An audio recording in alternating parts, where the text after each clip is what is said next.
요즘 그 TV에 트로트가 대세입니다. 희망가라는 제목의 노래입니다.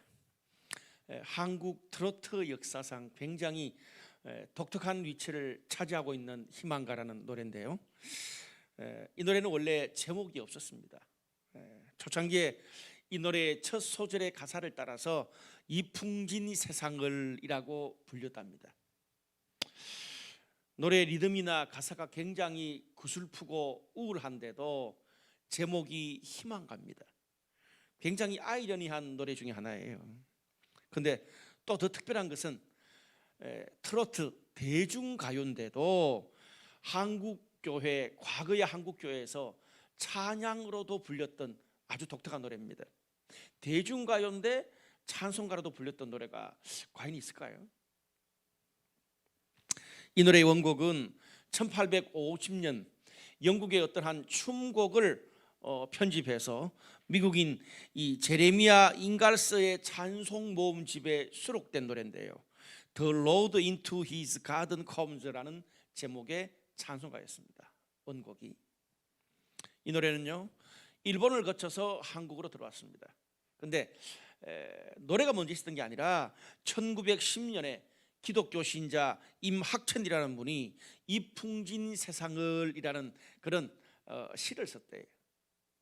그런데 1921년에 박채선, 이류색이라는 두 민요 가수가 그 가사에다가 이 전통 민요풍으로 이 노래를 처음 불러서 발표를 했다 그럽니다.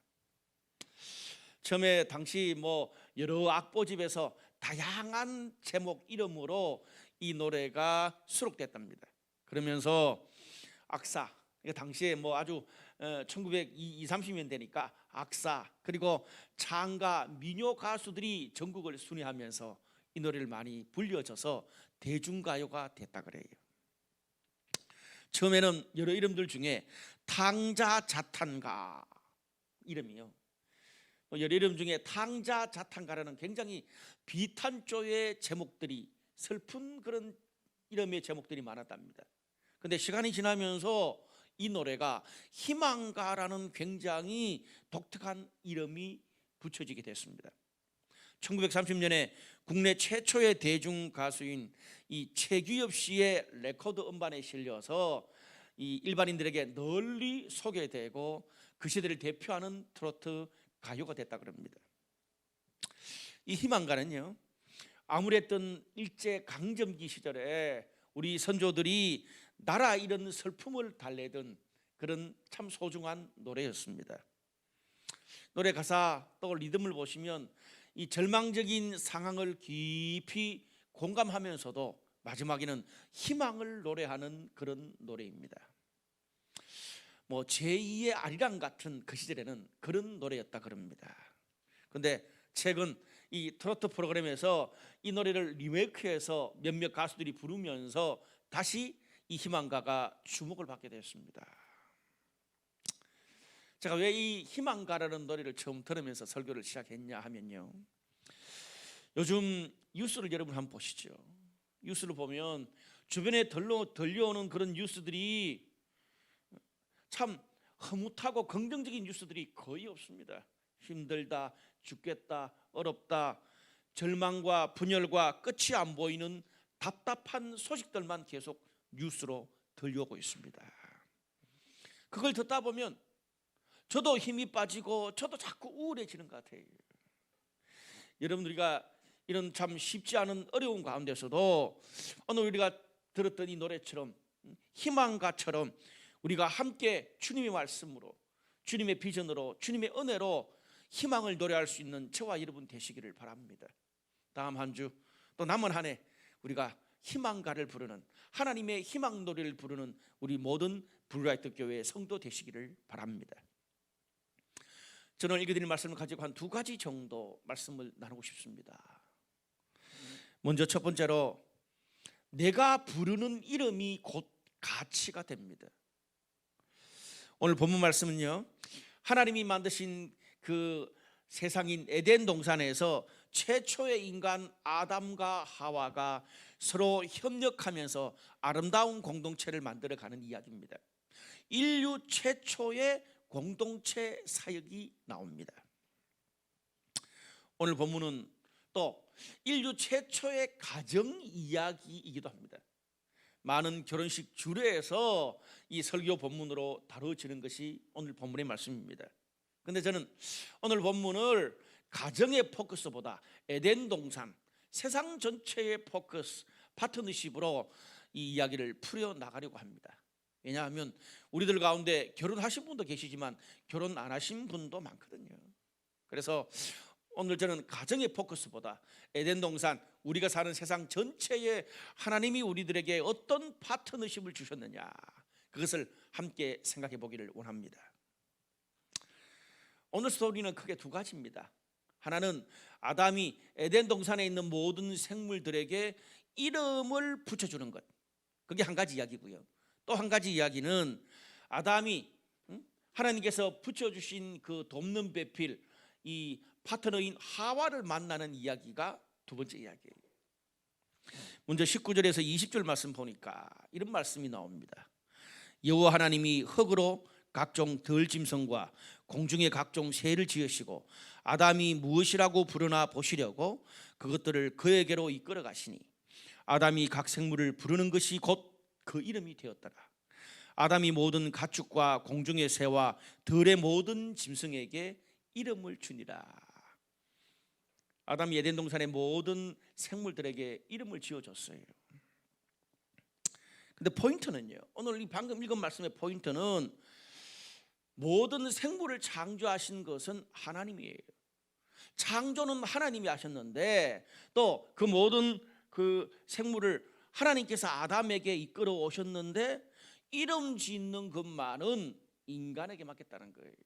아담에게 맡겼어요, 이름 짓는 것을. 그래서 아담이 각 생물의 이름을 부르는 것이 그 생물의 이름이 되었어요.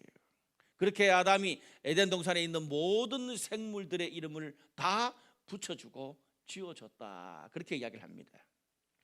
오늘 여기에 이름을 주니라, 이 주다라는 말은 원어로 카라, 히브리어로 카라라는 단어예요.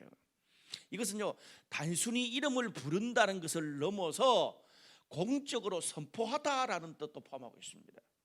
이름을 지어준 것뿐 아니라 그냥 공개적으로 선포했다는 말이에요. 무슨 말입니까? 이제부터 이 동물의 이름은 개다, 고양이다, 그리고 참새다, 고래다, 그렇게 선언하는 거예요. 그렇게 선언하고 난 다음부터 그 이후로는 그 동물, 그 짐승, 그 새를 다른 사람들이 똑같이 그렇게 참새, 고래, 개 이렇게 불려지게 됐다는 말입니다. 여러분, 그런데 뭐 요즘 이름을 짓는다 그러면 너무 보편적인 것이니까요. 그런데 지금 이 창조 이야기, 이 본문의 말씀이 제가 창세기 설교를 하면서 BC 1460년 정도에 쓰여졌다, 뭐 그런 이야기를 했어요. 그럼 지금부터 몇 년 전입니까? 3500년 전입니다. 3500년 전에 구약 성경에서 이름을 부르고 이름을 지어준다는 것은 굉장히 중요한 신학적인 의미가 있습니다. 여러분, 우리가 창세기 쭉 읽어보면 그 족장들의 이야기 나오잖아요. 아브라함, 이삭, 야곱, 요셉. 아브라함의 이름도 처음에 아브라함이 아니었어요. 아브람이었어요. 근데 아브라함에서 하나님께서 이 아브라함을 부르시고 또 이제 하나님이 아브라함의 믿음을 인정하시고 난 이후부터 아브라함이라는 새 이름을 붙여주셨어요. 그리고 야곱도 하나님의 그 시험을 다 통과하고 난 다음에 그리고 이 야곱한테도 이스라엘이라는 새로운 이름을 붙여줬어요. 계속 성경에 보면 이름을 붙여준다는 이야기가 굉장히 많이 나와요. 여러분, 당시에 고대 건동에서도 왕으로 취임하면 뭐 디오토르 2세, 무슨 3세, 그런 왕의 이름을 다 부르잖아요. 자기 왕자로서 이름을 있지만. 그리고 여러 많은 나라를 정복해서 대제국을 건설하면 알렉산더 대제처럼 황제의 이름을 또 거기다 더 덧붙여줍니다. 이름을 더 크게 더 덧붙여준다는 말은 그만큼 내가 더 영향력이 있는 사람이라는 것을 천하만국에 알리는 거예요.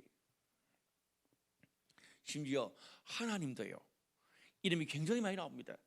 야훼, 여호와, 여호와 샬롬, 여호와 치트케누, 여호와 니시. 구약 성경에 하나님 이름이 굉장히 많이 나옵니다. 그 말은 그만큼 하나님이 다양한 영역에서 그런 하나님의 영향력을 공적으로 선언하는 거예요. 여러분, 그래서 이 고대 중동 지방에서는요, 이름을 부른다는 것은 그 사람의 가치와 그 사람의 그런 이 중요함을 주변 사람들한테 공식적으로 알리는 것을 의미합니다. 그래서 이 구약 성경에서 우리가 이름이 나올 때 이름을 부른다는 것은 그 사람의 고유한 가치, 특징, 존재의 의미가 정말 부여되는 것을 이야기해 줍니다. 여러분, 제가 이 창세기가 언제 쓰여졌다 그랬습니까? 제가 창세기 설교를 처음 들어가면서 여러 가지 설이 있습니다.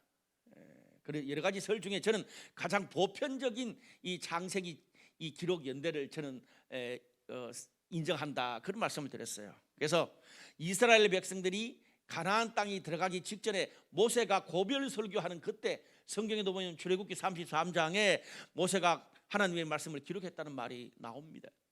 그래서 제가 기원전 1460년 정도 그때쯤 저는 이 창세기를 기록해서 이스라엘 백성들이 들었다, 그렇게 받아들입니다. 물론 모세가 죽은 뒤에 몇몇 가지 이야기는 그 뒤에 기록한 것도 간혹 있을 수 있습니다. 근데 보편적으로는 그랬다 이거예요. 자, 그러면 이스라엘 백성들이 이 창세기의 말씀을 처음 들었을 때가 기원전 3500년경이에요. 그 시기에 고대 중동 지방에서는요, 여자들, 어린아이들, 노예들은요, 인구의 개수, 인구를 세는데 포함시키지를 않았습니다. 여러분, 우리가 출애굽기를 보면 이스라엘 백성들이 이집트를 탈출하고 홍해를 건너갈 때 100만 명이라 그랬어요. 근데 거기에 100만 명은 누구만 100만 명? 남자 장정만 100만 명이에요. 여자, 어린아이, 뭐 노인, 노예 그 개수에 포함되어 있지 않았어요. 그만큼 무시당했다는 말이에요. 인권이 없었어요. 그리고 이 여자들이나 어린아이들은요, 대개 공식적인 이름이 없었습니다. 그냥 집에서 부르는 애칭의 이름들만 있었어요. 옛날에 우리나라도 그랬잖아요. 우리나라도 예전에 뭐 이 여자아이 또 그리고 어린아이들의 이름이 별로 없었어요. 그래서 결혼해서도 서산댁, 진주댁, 순천댁, 뭐 애 이름은 개똥이, 꼬맹이, 껏수기 뭐 이랬어요. 인권이 없었어요. 집에서 동네에서 그냥 불렀던 그런 이름이었어요. 그래서 이 우리나라 역사에도 여자들이나 이 어린이들이 공식적인 호적의 이름을 올리는 게 그렇게 역사가 길지 않습니다. 여러분, 고대 중동 지방 이 성경 창세기가 쓰여졌을 때는 더했어요. 사람들이 공식적으로 부르는 이름이 없다는 말은 자신의 고유한 가치와 권리를 인정받지도 못했고 찾지도 못했다는 말이에요. 여러분, 그런 시절에 사람도 아니고 생물들한테 고유한 공식적인 이름을 불렀다고 에덴 동산에서 아담이 그런 동물들에게 이름을 붙여줬다는 이야기를 이스라엘 백성들이 창세기를 처음 읽으면서 들었어요. 무슨 말입니까? 생물들의 존재 가치와 권리를 회복시켜주는 그런 이야기예요. 놀라운 행위죠. 3500년 전에. 여러분, 성경이 여기서 뭐 여성의 인권이 그 당시에는 너무 땅에 떨어졌다, 동물들을 너무 비하시킨다, 그런 논쟁적이나 비판적인 그런 이야기를 단 한마디도 쓰지 않습니다. 그런데 에덴 동산에서 아담이 여러 모든 생물들의 이름을 다 불러줬다는 이야기 하나만 봐도 이 성경 말씀이 당시 이스라엘 백성들한테는 그 시대 하나님을 모르는 이방 민족들에게 이 성경은 너무나 충격적인 메시지였어요. 동물들한테 이름이 있어? 그것도 공식적인 이름이? 내 와이프도, 우리 엄마도, 우리 딸도 이름이 없는데? 이거 뭐지? 그런 생각이 드는 거예요. 여러분, 제가 이 포커스를 좀 우리 지금 시대로 좀 돌려볼게요. 이 메시지를. 과거 우리나라의 이 반려동물, 개, 고양이, 이 반려동물에 대한 생각이 요즘은 정말 많이 달라졌습니다. 저는 이렇게 강남에서 목회하면서 우리 젊은 분들이 많잖아요. 저는 더 조심합니다. 왜냐하면 저는 어릴 때 집이 깡촌이었어요. 하루에 차 몇 대밖에 안 다니는 깡촌이었어요. 그러다 보니까 개라는 거는요, 저희 집에서는 집을 지키고 마지막에는 가족의 보양을 위해서 장렬히 희생하는 동물이 개였어요. 죄송하지만 제가 어릴 때 기억을 올려보면 아버지가 늘 개 두세 마리는 집에서 키웠어요. 참 저희 아버지가 개한테 잘해주세요. 개를 참 인격적으로 대하는 것 같아. 물론 뭐 방에 들이지는 않았지만, 그리고 뭐 마당에서 키웠지만, 그래서 개도 우리 아버지를 너무 좋아했어요. 아버지가 며칠 밖에서 뭐 다른 비즈니스싹 밖에 나갔다 집에 들어오면 막 개가 아버지한테 달려들어 가지고 막 비비고 꼬리를 흔들고 난리예요. 그러면 아버지도 막 개를 붙잡고 아이고 이놈 새끼 꼭 사람 대하듯이 그렇게 하셨어요. 그리고 개의 두 발을 잡고 막 펴주기까지 하고 그랬어요. 그러다가 어느 날 잡아먹어요. 그러다가 어느 날 잡아먹어. 그러다 보니까 저한테도 개는 그런 동물이었어요. 근데 요즘 그랬다가는 미친 사람 취급받습니다. 특별히 우리 강남, 이 블라이트 강남교에서 그러다가 아마 저 쫓겨날걸요. 예를 들어 제가 누구 집에 신방을 갔어. 근데 애완견을 키우고 있어. 아유 누구누구 자매, 누구누구 형제, 애가 몸이 참 허약한 것 같은데 개를 잡아먹으면 어떻겠어, 이 애완견을. 그렇게 말했다가는 아마 옥사 안 벌러 그럴걸요. 여러분, 요즘 우리나라에서 이 반려동물에 대한 복지도 많이 좋아졌습니다. 뭐 이렇게 그 반려동물에 대한 병원은 있었던 것은 옛날이고, 뭐 카페, 그리고 이제는 뭐 이 대형 슈퍼마켓에 가면 이 반려견들 먹는 그런 그 여러 가지 식품들도 다 따로 팔고요. 뭐 동호회도부터 시작해서 사람들이 휴가 갈 때 그런 반려견들을 맡기는 그런 아주 호텔까지 나왔더라고요. 무슨 말입니까? 개, 고양이, 반려견, 이 개, 고양이 옛날부터 쭉 있어 왔습니다.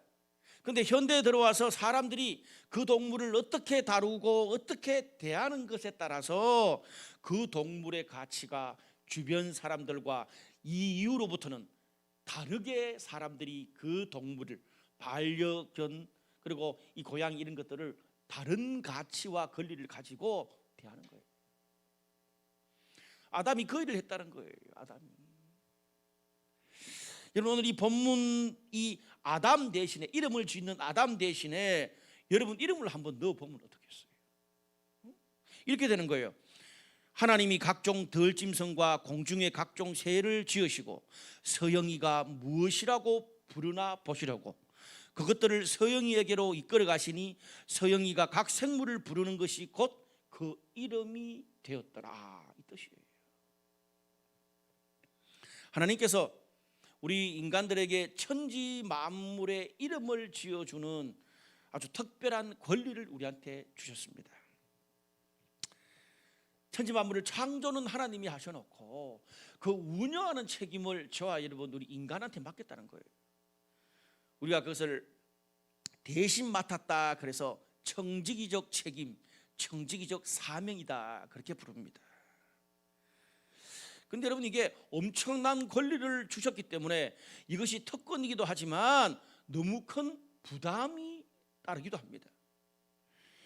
우리가 잘하면 동물들과 천지 만물의 이름을 새로 지을 수 있고 그 동물 천지 만물이 살아날 수 있기도 한다면, 반대로 우리 인간이 잘못하면 천지 만물과 생물의 이름이 사라지고 없어지고 죽을 수도 있는 거예요.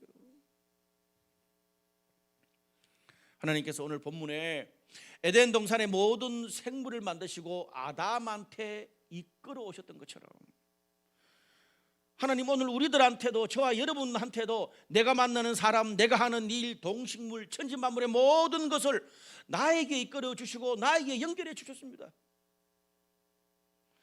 오늘 본문 말씀처럼 아담뿐 아니라 우리가 만나고 우리가 하는 모든 일을 어떤 이름을 짓나 보시려고 하나님이 우리들에게 이끌어 주신 거예요. 일과 사람 모든 것을. 아마 여러분 간혹 설교를 듣다가 들은 예화 중에 유명한 예화 하나가 있을 겁니다. 제가 다른 예화 들으려고 그러다가 이 예화가 가장 합당할 것 같아서 이 예화를 다시 들어요. 서구 유럽에서 오래된 그 유적 중에 하나인 유명한 큰 성당을 다시 리모델링하는 공사가 한창 진행 중이었습니다. 워낙 유명한 성당이다 보니까 많은 매스컴에서 기자들이 인터뷰를 했어요. 여러분, 일하는 사람들한테 막 이렇게 인터뷰하면 귀찮잖아요. 근데 마침 그때가 햇빛이 쨍쨍 내리쬐는 한여름인가 봐요. 성당 곳곳에서 인부들이 땀을 뻘뻘 흘리면서 먼지를 마시면서 일을 하고 있습니다. 근데 그때 인터뷰하는 기자 하나가 그리 힘들게 일하고 있는데 마이크를 들이댔습니다. 지금 뭐 하고 계세요? 그러니까 인부가 이렇게 말합니다. 화가 나가지고 바빠 죽겠는데 성가시게 지금 일하고 있죠. 일하는 거요. 또 다른 사람한테 마이크를 들이댔습니다. 지금 뭐 하고 계세요?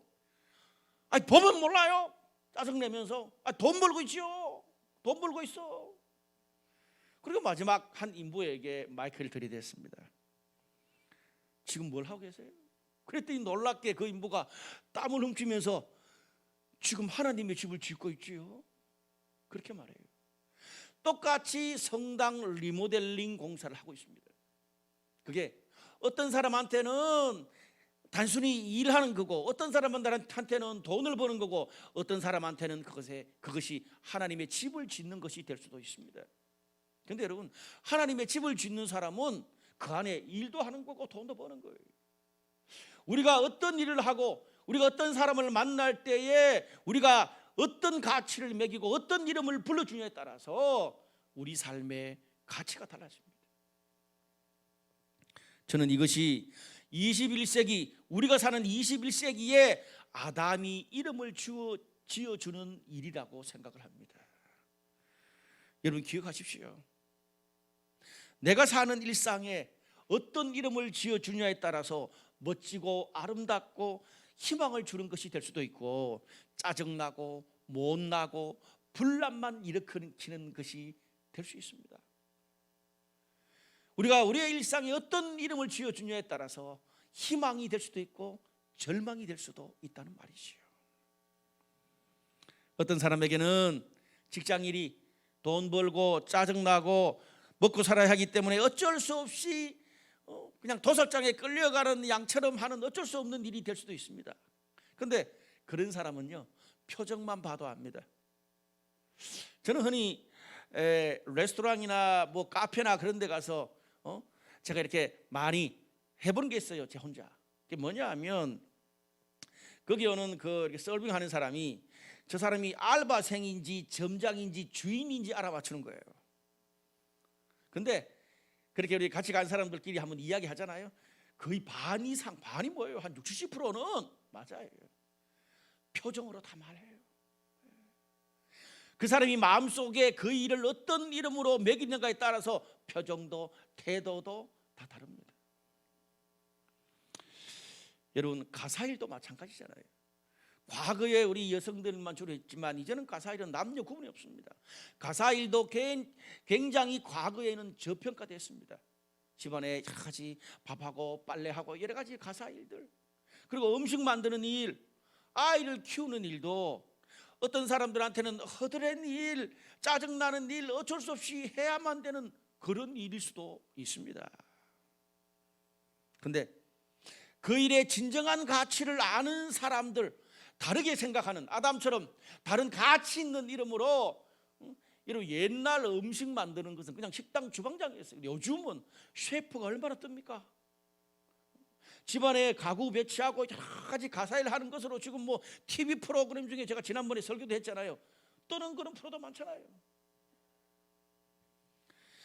그 가사일과 음식하는 것과 자녀를 키우는 그 일의 진정한 가치를 아는 사람들을 통해서 사람들이 그 가정에 모여들기도 하고, 가정이 빛이 나고 부부와 자녀들이 행복해지는 예술로 변하기도 합니다. 저는 자라면서 자취하고 그리고 여기 저기 뭐 자취, 하숙, 친척집 그렇게 많이 옮겨 다니다 보니까 집은 그냥 저녁에 들어가서 자는 곳, 밥은 그냥 끼니를 때우면 되는 그런 것으로만 주로 여겼습니다. 그렇게 생각했어요. 정말 이런 소중한 가치를 배워볼 수 있었던 기회가 없었습니다. 어머니도 일찍 돌아가셨으니까. 그런데 제가 결혼을 하고 와이프가 그런 저 때문에 스트레스 많이 받았겠죠. 결혼을 하고 아내를 통해서 부부, 자녀, 가정이 행복해지는데 이 가사일 음식을 만들고 아이들과 대화하고 그렇게 한 이런 것들이 얼마나 중요한지를 깨닫게 되었어요. 그걸 알고 난 다음에 성경을 보니까 그런 일들이 성경에서 얼마나 중요한지 새롭게 보이는 거예요. 깨진 가정, 불안 자녀, 그럼 보면요 이런 부분들이 잘 안 돼요. 참 얼마나 소중한지 몰라요, 여러분. 우리 주변에 있는 일상의 소중함들이 우리가 새로운 눈으로 하나님이 주신 그 이름을 붙이려고 새롭게 보면 말이에요. 제가 설교를 시작하면서 우리가 희망가를 함께 들으면서 설교를 시작했습니다. 가사가 이래요. 이 풍지인 세상을 만났으니 너의 희망이 무엇이냐? 부귀와 영화를 누렸으면 희망이 족할까? 푸른 하늘 밝은 달 아래 곰곰이 생각하니 세상 만사가 춘몽 중에 또다시 꿈 같도다. 여러분 놀랍지 않습니까? 이 풍진 세상을 만났지만 다시 곰곰이 생각해 보니까 세상 만사가 춘몽 중에 다시 꿈 같대요. 여러분 이 노래를 주로 불렀던 그 시절이 어떤 풍진 세상입니까? 우리 한국 역사에서 가장 고통과 절망의 시기였습니다. 일제 식민지 풍진 세상이었습니다. 그 가운데서도 꿈의 노래를 불렀다는 것 자체가 얼마나 놀라운지 몰라요. 그러니 찬송가로도 불렀죠. 여러분 우리가 절망적인 상황에서도 우리가 그 상황을 어떤 이름 어떤 노래로 부르냐에 따라서 그 상황이 나에게는 비탄을 노래하는 탕자 자탄가가 되기도 하고 거꾸로 희망가가 되기도 합니다. 아마 오늘 이 코로나 더 격상될 거라는 생각이 들어요. 이제는 뭐 저녁 9시에 여러 가지 모든 게 주변에 다 닫히고 그래요. 저는 그런 중에도 우리의 이 모든 상황이 탕자 자탄가의 상황이 아니라 이 가운데도 하나님께서 우리에게 끊임없는 희망과 비전과 셈 주시는 그런 새롭게 이름을 붙이고 새로운 노래를 부르는 그런 용기를 주시기를 주님의 이름으로 축복합니다.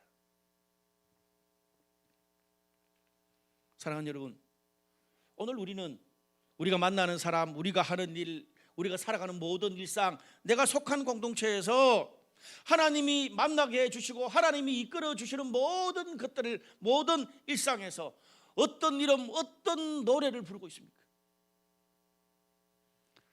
짜증의 이름, 절망의 이름, 암담한 이름을 붙이고 있습니까?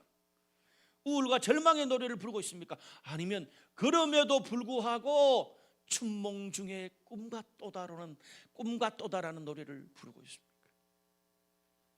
저는 오늘 예배 드리는 저와 여러분, 우리 모두에게 하나님께서 어떤 상황 가운데서도 희망을 노래할 수 있는 믿음, 열정, 소망, 능력을 다시 부어주시기를 주님의 이름으로 축복합니다. 제가 몇 주 전에 그랬죠. 이제 코로나 때문에 힘들고 어렵고 그런 이야기만은 잘 안 할 거라고. 우리 하나님께서 이것들을 뛰어넘게 해주시는 그런 이름, 능력, 권세에 대해서 더 많이 말할 거라고. 믿는 대로 됩니다. 말하는 대로 되고요, 마음속에 노래하는 대로 우리 삶이 이어져 갈 줄로 믿습니다. 왜? 내가 부르는 노래대로, 내가 이름을 붙여주는 대로 그것이 곧 내 삶의 가치가 될 것이기 때문입니다. 두 번째로, 희망의 노래는 함께 불러야 합니다. 오늘 18절, 21절에서 24절 말씀을 제가 읽어드릴게요. 여호와 하나님이 이르시되 사람이 혼자 사는 것이 좋지 아니하니 내가 그를 위하여 돕는 배필을 지으리라 하시니라. 하나님이 아담을 깊이 잠들게 하시니 아담에게서 취하신 갈빗대로 여자를 만드시고 그를 아담에게로 이끌어 오시니 아담이 이르되 이는 내 뼈 중에 뼈요 살 중에 살이라. 이것을 남자에게서 취하였은즉 여자라 부르리라. 이러므로 남자가 부모를 떠나 아내와 합하여 둘이 한 몸을 이룰지로다. 여러분, 제가 오늘 처음 들어가면서도 이야기했지만 이 에덴 동산의 모든 생물들한테 아담이 각자 이름을 붙여주는 것 다음에 연결돼서 나오는 이야기가 뭐라고요? 돕는 배필 이야기가 나와요. 아니, 아담이 생물들한테 이름을 붙여주는 거하고 돕는 배필이 전혀 연관성이 없는 것 같은데 같이 나와요. 그리고 갑자기 그런 상황에서 아담과 하와의 러브 스토리, 결혼 이야기가 나온단 말이에요. 도대체 에덴 동산의 모든 생물들한테 이름을 붙여주는 거하고 돕는 배필, 그게 무슨 상관이냐 이거예요. 그런데 오늘 본문을 잘 분석해 보면요, 아담이 모든 생물들한테 이름을 붙여주는 것은 19절에 나옵니다.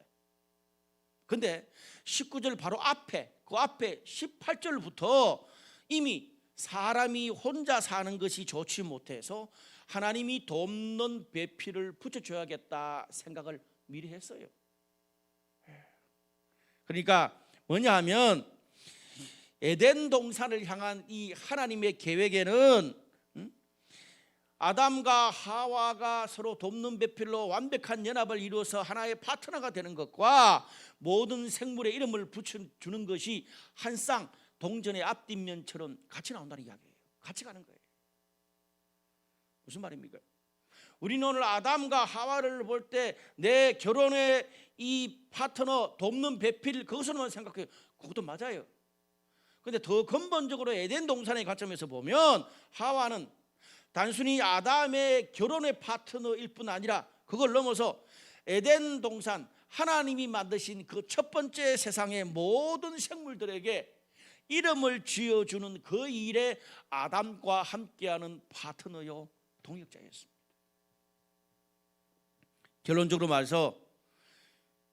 결론적으로 에덴 동산은 아담 혼자 만드는 세상이 아니라 하나님이 주신 파트너인 하와와 함께 만들어가는 게 하나님의 계획이 있다는 거예요. 근데 여러분, 우리가 참 이 해석적으로 많이 논란이 있는 오늘 본문에 사람이 혼자 사는 것이 좋지 못하니 이런 단어가 나오잖아요. 이 구절 있잖아요. 그래서 과거의 이 구절에 대해서는 사람이 결혼하지 않고 혼자 사는 것이 좋지 못하다, 혼자 사는 것은 무조건 나쁘다, 주로 이렇게 해석을 했습니다.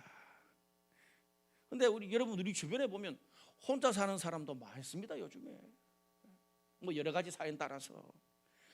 그래서 이 구절에 대한 논란들이 지금 많이 바뀌고 있어요. 고린도전서 7장을 보면은 주님의 일을 위해서 주님의 부르심의 은사를 따라서 혼자 사는 것도 나옵니다. 오히려 바울은 본인이 혼자 살았잖아요. 혼자 사는 것을 권장하기도 합니다. 고린도전서 7장 38절에 그러므로 결혼하는 자도 잘하거니와 결혼하지 아니하는 자는 더 잘하는 것이니라. 송창근 목사님이 결혼하지 말고 혼자 살아 그랬다 하더라, 그 말이 아니잖아요. 부르심에 따라서. 자, 그러면 18절에 사람이 혼자 사는 것이 좋지 아니하니, 이 구절을 그럼 어떻게 해석할까요? 결혼하지 않고 혼자 사는 것이 좋지 않거나 잘못된 것으로 해석하는 게 아니라 인간이요, 다른 사람과 더불어 연합하는 파트너십, 그런 연합하는 존재로 살지 않고 혼자만 이기적인 존재로 살아가는 것이 좋지 못하니, 요즘 많은 성경학자들은 이 구절을 그렇게 해석을 합니다. 이제는 그게 일반적이에요. 여러분, 오늘 이 에덴 동산을 향한 하나님의 계획을 보면요, 아담과 하와를 만드시고 연합한 그것을 보면 하나님이 만드신 세상은 다른 사람, 공동체, 세상과 동떨어져서 나 혼자 고립되어 살아가는 삶이 아닙니다. 그것이 혼자 사는 것이 좋지 못한 이 구절에 해당하는 거예요. 함께 소통하고 함께 협력하고 그리고 함께 하면서 살아가는 것이 에덴 동산을 향한, 인간을 향한, 이 세상을 향한 하나님의 뜻입니다. 근데 여러분, 우리가 힘든 상황 가운데도 희망의 노래를 불러야 된다는 것을 모르시나요? 알아요. 절망 가운데도 우리가 함께 희망을 노래하자, 다 알아요. 근데 혼자 그 길을 가다 보면 외롭고 지치고 긴가민가하고 쓰러질 때가 많잖아요. 제가 묵상해 보니까, 돌아보니까 우리가요, 희망의 노래가 뭔지 몰라서 못 부르는 게 아니라 솔직하게 생각하면 끝까지 나와 함께 모든 어려움을 극복하고 끝까지 그 노래를 함께 불러줄 동반자, 사람이 없어서 희망의 노래를 못 부르는 거예요. 안 그런가요? 그래서 오늘 본문에 하나님이 미리 모든 생물들 이름 붙여주기 전에 파트너를 주실 계획을 가지고 계신 거예요. 오늘 본문에 보니까 아담이 하나님이 주신 하와를 만나고 내 뼈 중에 뼈요, 살 중에 살이라고 말합니다. 오늘 보면 그 편이 뭔지 아세요? 내 뼈 중에 가장 소중한 뼈고 내 살 중에 가장 소중한 살이다, 그 뜻이에요. 그리고 돕는 배필이다. 이 돕는 배필이라는 단어는요, 원어로 에제르 케노그토라는 단어인데, 에제르, 돕다 뜻은 도움을 주다, 호의하다, 더 추가하다 뜻이에요. 근데 케노그토라는 그 전치사가 붙어서 어떻게 해요? 아담, 그러니까 남자를 마주 보는 것처럼 돕는 자예요. 돕는 배필은 종속 관계나 상하 관계를 말하는 것이 아니라 하나님께서 주신 에덴 동산을 아름답게 가꾸는 동역자, 파트너로 아담을 주셨어요. 뿐만 아니라 사랑하는 배우자로도 주셨고요. 둘 다예요. 여러분, 이것을 가정에 주는 의미는 오늘 제가 그걸 중심으로 적용하는 게 아니니까 오늘 우리가 사는 세상을 놓고 우리가 이 파트너십을 해석하면 굉장히 의미 있는 메시지입니다. 우리가요, 난 사람 잘 먹고 잘 살려 그러면 커리어 많이 쌓고 직장생활 열심히 하고 돈 많이 벌면 돼요. 그런데 그것을 넘어서서 내가 속한 가정, 직장, 만나는 만남, 셀, 교회, 세상이 더불어 행복해지는 에덴 동산이 되려 그러면 절대 나 혼자 잘 사는 거로는 안 돼요. 그래서 하나님이 아담 혼자는 안 된다는 거예요. 파트너로 하와를 주신 거죠. 그래서 다른 사람과 파트너가 되어서 협력하고 소통하고 티격태격하면서 그렇게 함께 이름을 지어주고 함께 희망의 노래를 불러야 그들이 같이 사는 가정도, 직장도, 교회도, 세상도 행복해지는 거예요. 여러분, 같이 일하는 게 쉬워요? 나 혼자 일하는 게 쉬워요? 수빈자매, 뭐가 쉬워요? 그렇죠. 혼자 일하는 게 쉬워요. 저도 그래요. 혼자 일하는 게 편하고 쉽죠. 나 혼자 살 때는 그러면 돼요. 근데 함께 사는 것은 그러면 안 돼요. 나 혼자 내 입맛에 맞는 이름, 방법, 절차, 비전 세워놓잖아요. 그것은요, 내가 만족하고 내가 행복한 것이지 다른 사람도 만족하는 것, 다른 사람도 행복한 것은 아니거든요. 여러분, 우리가 그걸 착각하면 안 됩니다. 우리 주변에 보면은 정말 선교, 복지, 사회에 기반한 그런 비전을 가진 사람들이 꽤나 많더라고요. 그런데 문제는 자기 방식, 자기 비전, 자기가 원하는 것으로만 하려고 그러니까 많은 것을 쏘아붓고 난 다음에도 그 쏘아붓는 것에 비해서 주변에 있는 많은 사람들이 지속적으로 그것을, 그 열매를 누리지 못한 경우가 대부분이에요. 주는 나 혼자만 그냥 내 방식을 고수하니까 그런 거예요. 왜 그렇습니까? 세상에 기여하고 세상에 좋은 이름을 붙여주려고 그러는 비전과 능력은 있는데 나 혼자 하고 다른 사람과 협력을 이끌어내는 것들을 배우지 못했어요. 여러분, 뭐 예를 들어 우리가 세상에 뭐 기부하고 막 이렇게 그렇게 복지를 하는 걸 한번 빗대 볼게요. 예를 들어서 어떤 사람은 돈을 잘 버는 은사를 가지고 있는 사람이 있습니다. 또 반대로 어떤 사람은 돈 관리를 잘하는 사람이 있어요. 또 어떤 사람은 어떤 곳에 돈을 써야 세상이 더 행복해지는지 아는 사람이 있어. 근데 또 다른 사람은 그 돈을 다른 사람한테 주고 다른 사람한테 기부하는 방법을 정말 지혜롭게 잘 아는 사람이 있더라고요. 근데 또 어떤 사람은 그 다른 곳에 다른 사람들한테 쓰이는 그 돈을 체계와 방향이 지속되도록 잘 자리 잡아주는 사람도 있어요. 은사가 달라요. 근데 내가 돈 있고 돈 관리를 잘한다고 다른 사람한테 다른 사람과 그 공동체가 행복해지는 것도 잘하는 건 아니거든요. 협력해야 돼요. 그래서 우리가 더 많이 연합할수록 더 다양한 은사를 가진 사람들이 함께하면 할수록 그 돈을 넘어서 그 돈이 이제는 비전이 되고 영향력이 되고 지속되는 가치가 되는 거예요. 협력이 중요해요. 그게 안 되면 오히려 다른 사람을 도우려 그러는 것들이 그것이 오히려 화와 걸림돌과 상처를 주고받는 것이 될 수 있습니다. 우린 주변에 교회와 사회에서 좋은 일 많이 하려다가 그런 참 안타까운 일들을 꽤나 많이 경험하고 있잖아요. 공동체는요, 세상은요, 오늘 본문에 나와 있는 것처럼 함께 이름을 부르고 비전도 함께 공유하고 함께 희망의 노래를 불러야 오래 가고 모두가 행복할 수 있습니다. 내가 원하는 이름, 나만 원하는 비전과 노래를 부르려고 할 때면 공동체가 깨집니다. 여러분, 우리 주변에 보면은 뭐 커리어나 스포츠나 예술 문화 그런 것들로 자신만의 성공의 노래를 그렇게 부르는 그런 사람들이 꽤나 많잖아요. 근데 내가 성공했던, 그래서 나 혼자 불렀던 내가 성공한 그 노래를 부부도 자녀도 가정도 행복이라는 노래로 함께 부르고, 이제는 직장 생활에서 보람으로 함께 노래가 이어지고, 신앙 공동체의 비전으로 노래가 함께 불려지고, 살만한 세상의 희망과 영향으로 모두가 함께 노래 부르는 게 되려 그러면 나 혼자 성공한 커리어 그런 능력으로는 안 돼요. 연합하고 파트너십, 공동체를 이룬 것을 배우지 못하면 다 실패합니다. 그래서 우리 주변에 보면 커리어로는 성공했는데 사랑에서 실패한 사람, 신앙 공동체에서 실패한 사람도 꽤나 많잖아요. 왜 그럴까요? 꿈은 있는데, 능력은 있는데 함께 연합하고 공동체를 이루는 것을 배워본 적이 없습니다. 아니, 간혹 어떤 사람들은 함께 연합하고 함께 노래를 부르는 것 자체에 관심이 없는 사람도 있어요. 근데 문제는 나는 그런 행복한 공동체를 꿈꿔, 나는 그런 행복한 공동체에 그런 사람을 만나는 것을 꿈꿔요. 참 아이러니죠. 말씀의 결론을 맺겠습니다.